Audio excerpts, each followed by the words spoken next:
یک کارخانه تولید دانه خوراکی حیوانات در ولسوالی محمد آقای ولایت لوگر بر ارزش حدود $200,000 آمریکایی ساخته شده است که به طور میانگین روزانه حدود 40 تن دانه خوراکی حیوانات را تولید می کند. به گفته مسئولان این کارخانه، همه مواد خام مورد نیاز تولید این کارخانه از داخل کشور تامین می شود، در حالی که پیش از این بخش زیادی از این مواد از کشورهای همسایه وارد می گردید. این کارخانه 5 نوع دانه خوراکی برای حیوانات تولید می کند که شامل مرغ‌های گوشتی و تخمی، گاوهای گوشتی و شیری و سایر حیوانات خانگی است. 40 تن پورې تولید د دیمګه چې 800 بوجي 50 کیلویی کیږي. په دې کې ډول د حیوانات خوراکه، د چرګانو خوراکه، د حیوانات خوراکه کې د شودو ورکوونکو غواګانو لپاره او هغه څاروي چې خلک ساتي د چاغولو لپاره غوته خوراکه درته تهیه کیږي او د غوښې د چرګانو لپاره او د هګۍ د چرګانو لپاره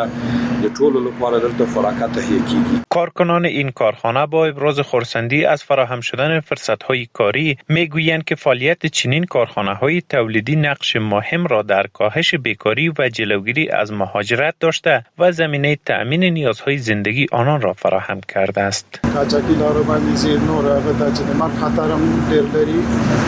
دا اوس موږ ته ډېر فرصت ده د کار او د هغه د زمینې د مسایلو لپاره.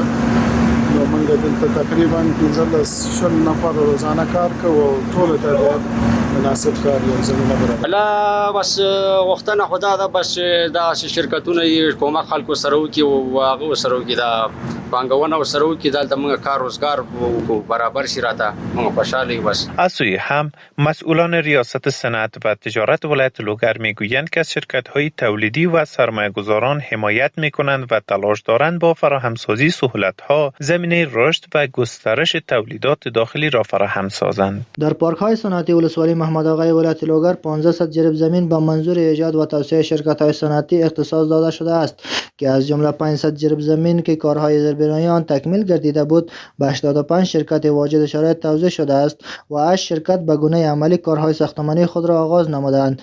گفته نیست که دانه خوراکی حیوانات پیش از این بیشتر از پاکستان وارد کشور میشد که از نظر قیمت و کیفیت هزینه‌های بیشتری را برای مالداران و دامداران تحمیل می‌کرد، اما اکنون با افزایش تولید داخلی این محصولات با قیمت مناسبتر و کیفیت بهتر در دسترس مالداران قرار گرفته است.